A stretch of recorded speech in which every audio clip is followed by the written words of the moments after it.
Hey guys, Sam Weaver here with Fortune Weavers, coming to you from Southern California. Hey, I want to give you a tip today. One of the best things you can do when you find a vacant property or a property that you know where the person needs help is you can use one of these message forms. So I get these at Sam's Club. They're really inexpensive. I'm sure they sell them at all your Staples or any of those types of stores. But it's pink, it gets their attention, and they call back. So we just leave a name, your phone number. Hey, I was interested in buying your house. Please give me a call.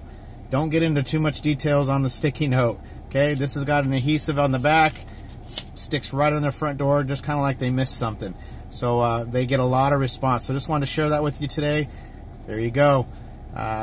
This is great for getting the attention of the homeowner on a vacant property. All right, this is Sam Weaver, Fortune Weavers. See you on the next video.